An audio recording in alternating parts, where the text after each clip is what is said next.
नमस्कार, मैं हूं आपके साथ वैभव मिश्रा। हमारे खास कार्यक्रम जनता सरकार में बात करेंगे सत्ता के सिंहासन से लेकर जनता के सरोकार तक। आपको बताएंगे प्रदेश सरकार की हर उस योजना के बारे में जो होंगी आपके काम की। बताएंगे प्रदेश सरकार के उन विकास कार्यों के बारे में जिनका फायदा सीधा आपको हो सकता है। तो अगले 30 मिनट तक बने रहिए हमारे साथ और देखते रहिए जनता सरकार।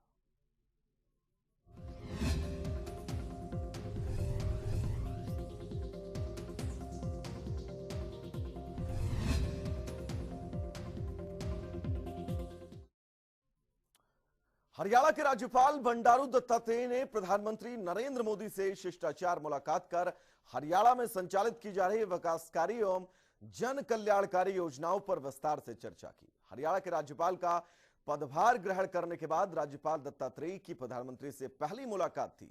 करीब 20 मिनट तक चली इस मुलाकात में भारत के प्रधानमंत्री मोदी ने कहा कि कृषि विकास और किसान कल्याण से संबंधित योजनाएं हर जरूरतमंद व्यक्ति तक पहुंचाई जानी चाहिए ताकि देश के किसान आर्थिक रूप से और ज्यादा मजबूत हो। इसके साथ ही प्रधानमंत्री मोदी ने हरियाणा में हो रहे विकास की प्रशंसा करते हुए कहा कि हरियाणा प्रदेश कई क्षेत्रों में आत्मनिर्भर है, फिर भी और ज्यादा विकास की संभावनाओं की तलाश कर रोजगार, व्यापार, ग्रामीण विकास और स्वास्थ्य सेवाओं को विकसित किया जा सकता है, जिससे हरियाणा प्रदेश देश का आदर्श राज्य बने।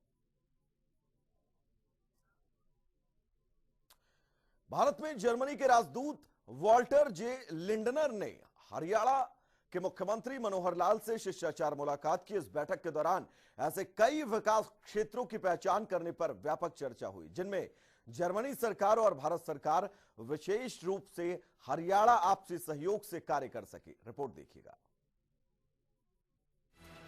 चंडीगढ़ में हरियाणा के मुख्यमंत्री मनोहर लाल से भारत में जर्मनी के राजदूत वाल्टर जे लिंडनर ने सोमवार को मुख्यमंत्री कार्यालय में एक शिष्टाचार मुलाकात की।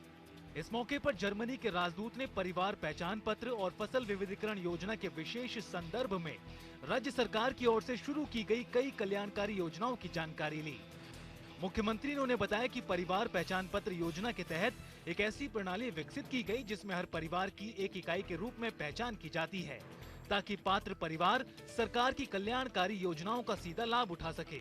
मुख्यमंत्री ने उन्हें बताया कि सरकार फसल विविधीकरण योजना के तहत पानी की कमी खपत करने वाली फसलों को बढ़ावा दे रही है और इस योजना के तहत किसानों को कम पानी की खपत वाली फसलों की पैदावार करने के लिए अतिरिक्त लाभ भी दिया जा रहा है, ताकि पानी की बचत हो और साथ ही किसानों की आय में वृद्धि हो सके। वाल्टर जे लिंडनर की ओर से देश और राज्य में कोविड-19 की स्थिति पर चिंता व्यक्त किए जाने पर मुख्यमंत्री ने उन्हें बताया कि राज्य में कोविड-19 की दूसरी लहर के दौरान स्थिति को तेजी से प्रबंधित किया गया। दूसरी लहर के दौरान महामारी की प्रारंभिक स्थिति का जायजा लेते हुए राज्य भर के अस्पतालों में पर्याप्त ऑक्सीजन की आपूर्ति बनाए रखने, अस्थायी अस्पताल स्थापित करने, मरीजों को निजी अस्पतालों में इलाज कराने के लिए वित्तीय सहायता प्रदान करने और भोजन एवं आवश्यक जीवन रक्षक दवाओं की पर्याप्त आपूर्ति करने जैसे कई पहलुओं पर तत्काल ध्यान दिया गया।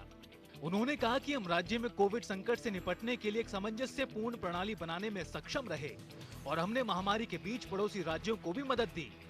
जर्मनी के राजदूत की ओर से जलवायु परिवर्तन के संबंध में उठाए गए प्रश्न पर मुख्यमंत्री ने वैश्विक जलवायु परिवर्तन के संबंध में राज्य सरकार की ओर से उठाए गए कदमों के बारे में विस्तार से जानकारी दी।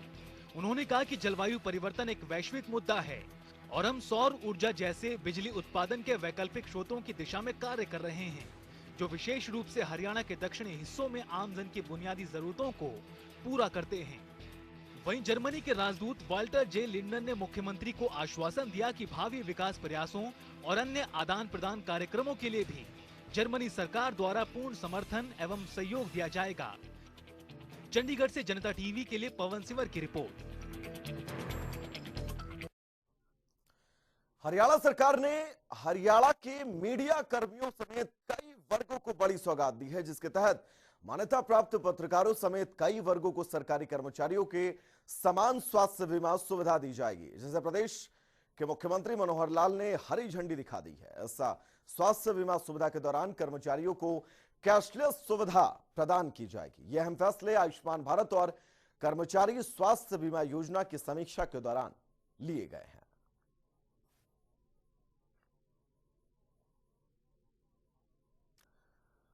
मान्यता प्राप्त पत्रकारों समेत कई वर्गों को मिलेगी स्वास्थ्य बीमा सुविधा।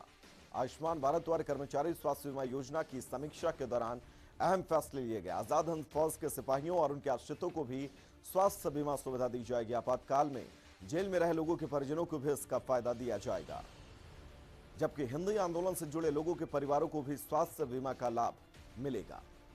द्वितीय विश्व युद्ध के बंदियों के परिजनों को भी इसी तर्ज पर स्वास्थ्य बीमा का लाभ दिया जाएगा। निर्माण श्रमिकों को भी आयुष्मान भारत योजना में कवर किया जाएगा। 1.80 लाख रुपए तक की वार्षिक आय वाले नंबरदारों, आशा वर्करों के परिवारों को भी लाभ। आयुष्मान भारत स्वास्थ्य बीमा योजना का लाभ।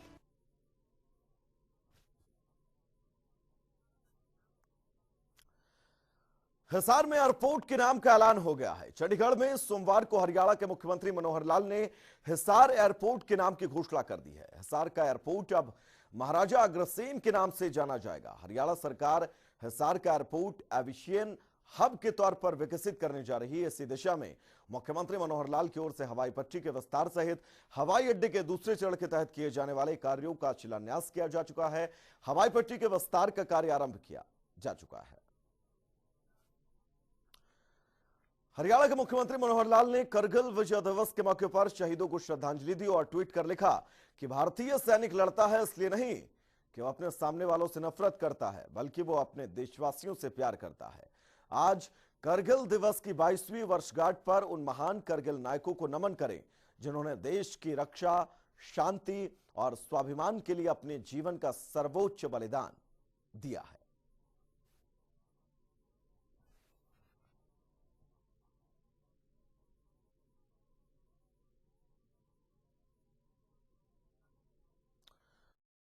मुख्यमंत्री मनोहर लाल का आज भारतीय सैनिक लड़ता है इसलिए नहीं कि वो अपने सामने वालों से नफरत करता है, बल्कि वो अपने देशवासियों से प्यार करता है। आज करगिल विजय दिवस की 22वीं वर्षगांठ पर उन महान करगिल नायकों को नमन करें जिन्होंने देश की रक्षा, शांति व स्वाभिमान के लिए अपने जीवन का सर्वोच्च बलिदान दिया। तो करगिल विजय दिवस के आज 22 साल पूरे हो चुके हैं। भारतीय सेना ने अपना पराक्रम दिखाते हुए करगिल को पाकिस्तान के कब्जे से छुड़ाया था। करगिल विजय दिवस के मौके पर गृह मंत्री अनिल विज ने ट्वीट कर करगिल में शहीद हुए जवानों को श्रद्धांजलि दी।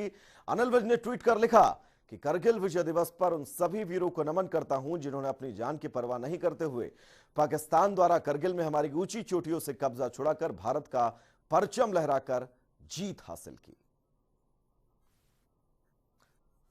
ये ट्वीट सूबे के गृहमंत्री विज का करगिल विजय दिवस पर उन सभी वीरों को शत नमन जिन्होंने अपनी जान की परवाह न करते हुए पाकिस्तान द्वारा करगिल में हमारी ऊंची ऊंची चोटियों पर नापाक नजरिए से कब्जा कर लिया था। उनसे कब्जा छुड़ाकर भारत का परचम उन सभी चोटियों पर लहराकर विजय हासिल की। ये ट्वीट सूबे के गृहमंत्री अनिल विज का।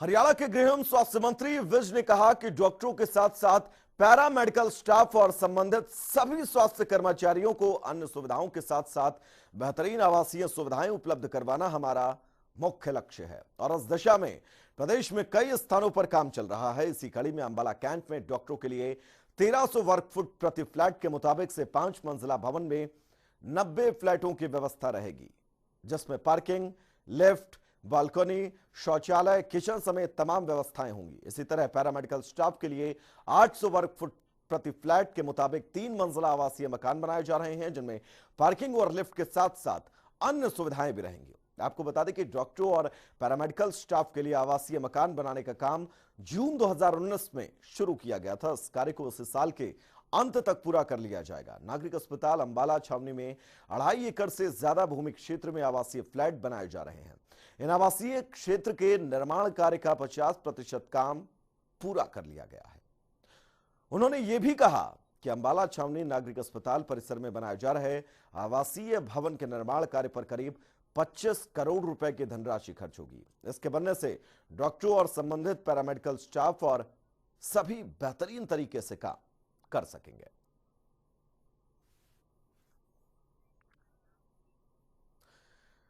केंद्र की पावर फाइनेंस कॉरपोरेशन ने हरियाणा के बिजली कंपनियों की पीठ थपथपाई है। दरअसल पीएफसी की रैंकिंग में हरियाणा के बिजली कंपनियों को आपको बता दें कि बहुत शानदार रेटिंग दी गई है। क्या है पूरा प्रकरण और कितनी रेटिंग दी गई है, इस रिपोर्ट के जरिए समझिएगा। हरियाणा का बिजली विभाग लगातार सुधार करता नजर आ रहा है।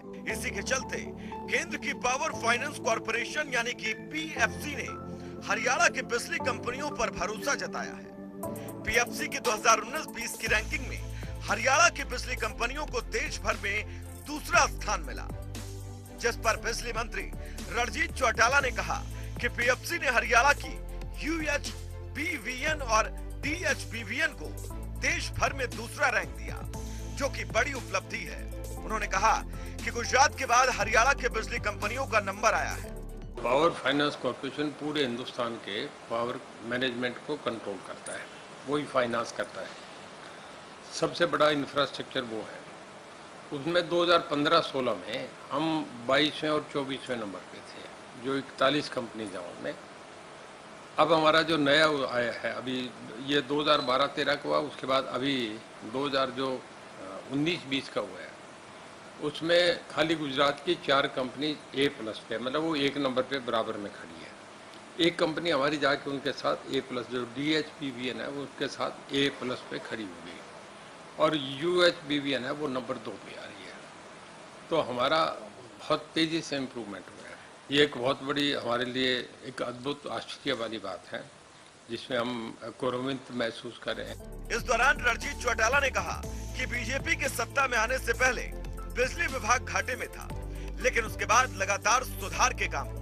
उन्होंने बताया कि आज बिजली विभाग 350 करोड़ के मुनाफे पर चल रहा है और मेरा अनुमान है कि जल्द ये 2000 करोड़ तक पहुंचेगा।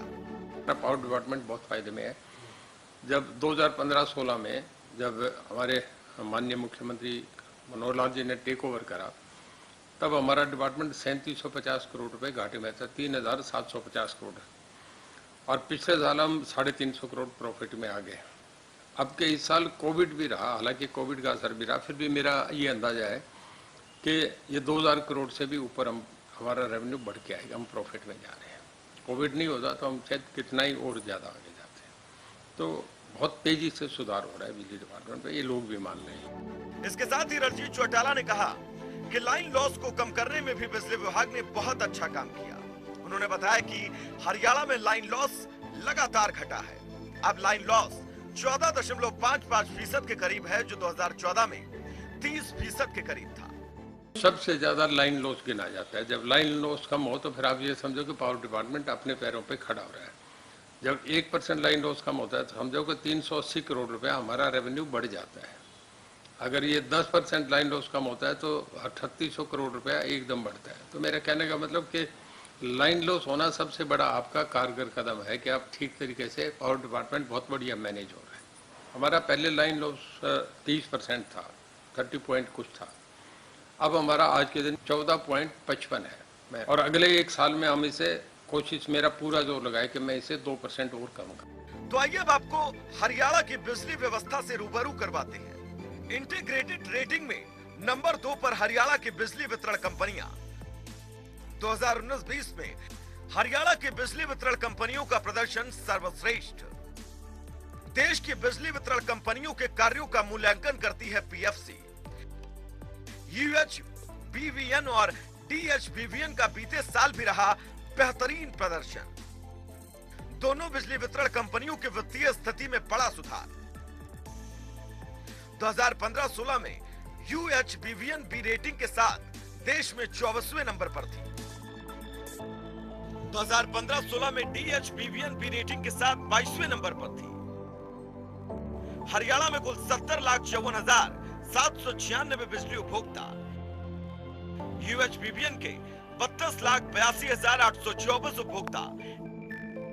डीएचबीवीएन के 37,71,972 उपभोक्ता। हरियाणा के 75% से ज्यादा गांवों में 24 घंटे बिजली उपलब्ध। रणजीत चौटाला के नेतृत्व में बिजली चोरों पर 2 सफल बड़ी रेड की गई। विभाग को मुनाफा बढ़ाना और लोगों को 24 घंटे बिजली देना बिजली विभाग का लक्ष्य। हरियाणा के मुख्यमंत्री मनोहर लाल के नेतृत्व और बिजली मंत्री रणजीत चौटाला की सूझबूझ और प्रशासनिक पकड़ से बिजली विभाग में लगातार सुधार किया जा रहा है, जिसकी वजह से ही इंटीग्रेटेड रेटिंग में हरियाणा की बिजली वितरण कंपनियां आज नंबर 2 पर पहुंच गई है। चंडीगढ़ से जनता टीवी के लिए पवन सेवर की रिपोर्ट।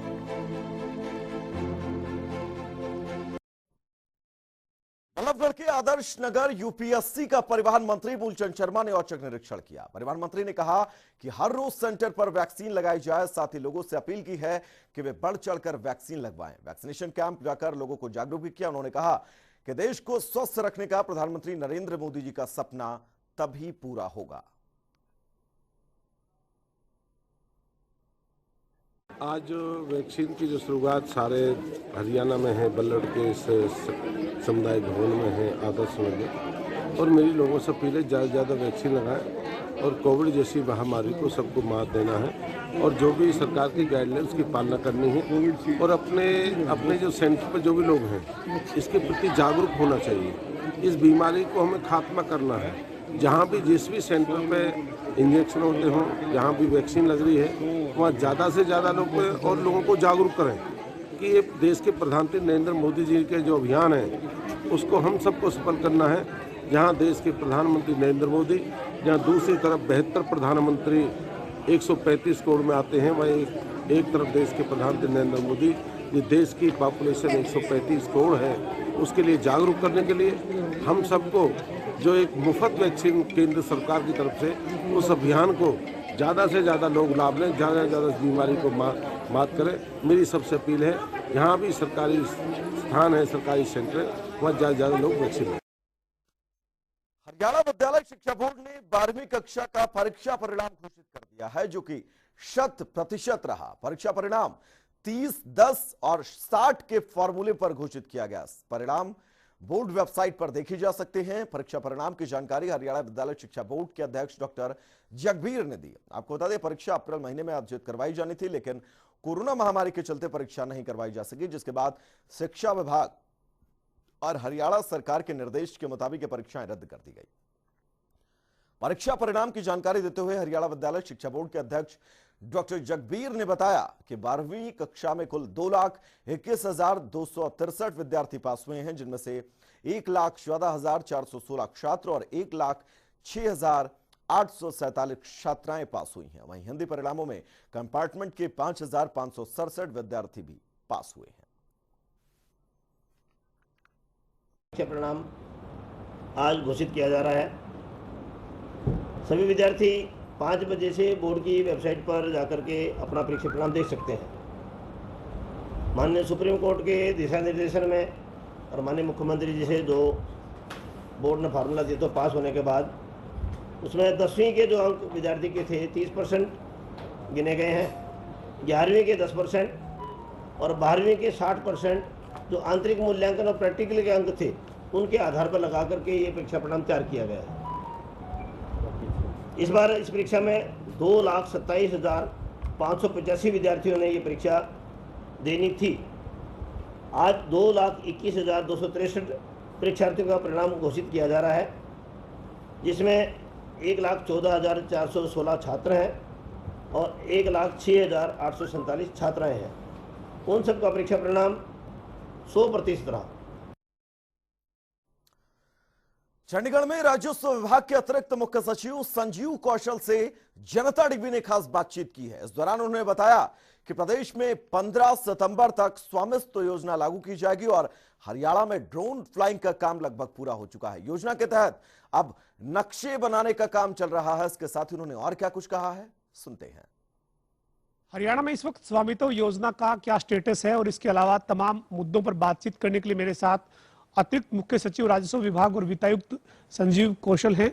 सर, जो आपकी स्वामित्व योजना है, इस योजना पर आप आगे बढ़ रहे हैं लगातार, अब कहां पर पहुंची है ये योजना और किस स्टेटस पर है?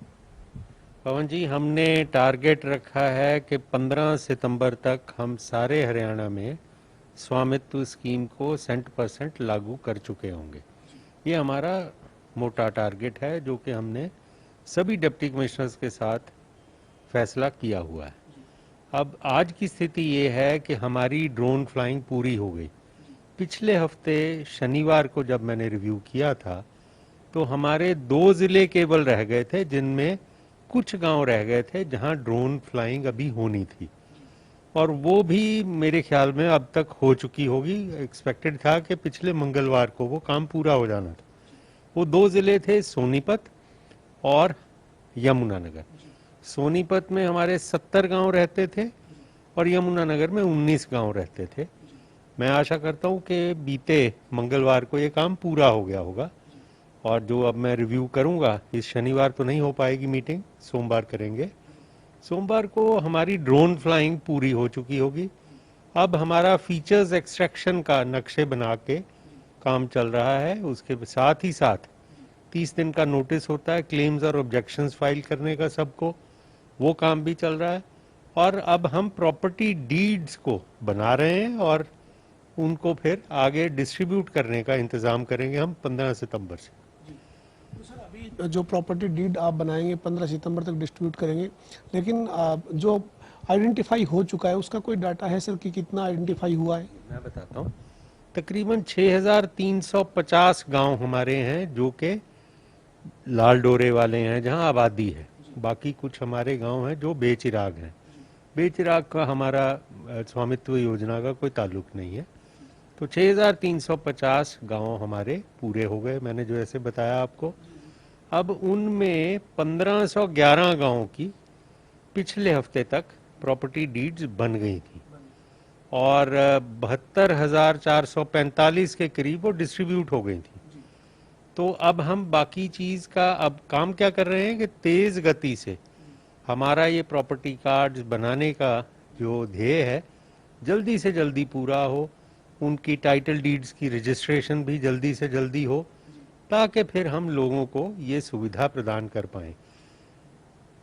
सर, ये स्वामित्व योजना जो है वो ग्रामीण क्षेत्र के लिए जिस तरीके से आप काम कर रहे हैं, लेकिन नगर परिषद, पालिका या निगम का जब दायरा बढ़ता है तो कुछ गांव जो है वो उसमें शामिल हो जाते हैं। अभी स्वामित्व योजना के साथ गांव जुड़े हैं या फिर शहर के जो गांव बन गए, यानी जो शहर में गांव शामिल हो गए, उसको लेकर फिर आपने क्या किस तरह से प्लान बनाया है सर? हम ये कोशिश करेंगे अब के गांव के साथ हम शहर का भी काम साथ ही साथ पूरा कर लें। देखिए, 2 चीज़ें हमें सोचने की ज़रूरत है। शहरों में म्युनिसिपल कमिटीज़ या काउंसिल्स या कॉरपोरेशन में भी गांव की हदें हैं। Over a period of time जब गांव शामिल होते गए शहरों में, तो उनका रकबा सारा का सारा शहरों में आ गया। उसी में लाल डोरा भी आया।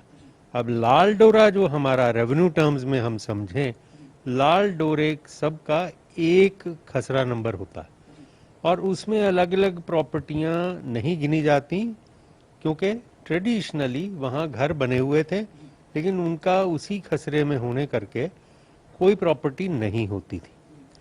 तो अब क्या हम कर रहे हैं, हम उस लाल डोरे में जितने लोगों की प्रॉपर्टी है, जितने लोगों के घर बने हुए हैं, उसकी हम टाइटल उनको दे रहे हैं, उनकी मिल्कियत दे रहे हैं।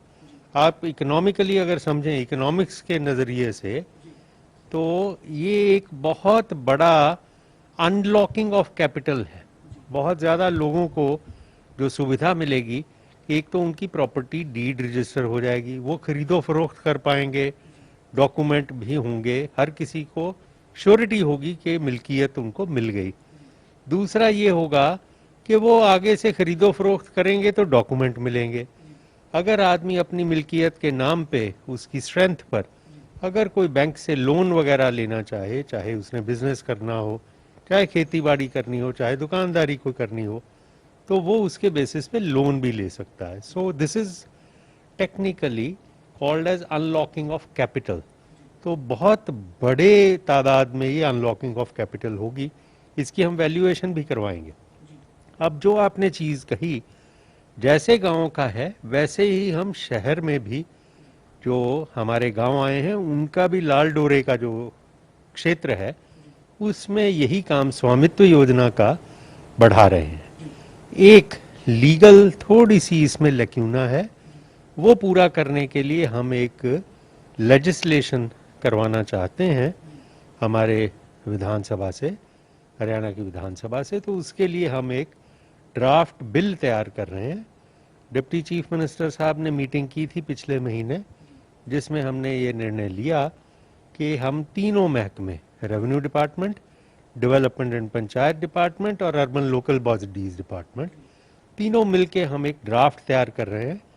उसमें क्या होगा कि एक तो हमारा पंचायत वाली जो लेजिस्लेशन है उसमें थोड़ी तरमीम होगी, अमेंडमेंट होगी, और इसी तरह से जो अर्बन लोकल बॉडीज़ की म्यूनिसिपल एक्ट है या म्यूनिसिपल कॉरपोरेशन एक्ट है, दोनों में इसी तरह से अमेंडमेंट होगी, और ताकि हमारा स्मूथ काम चले, बाद में हमें कोई लीगल समस्या ना आए।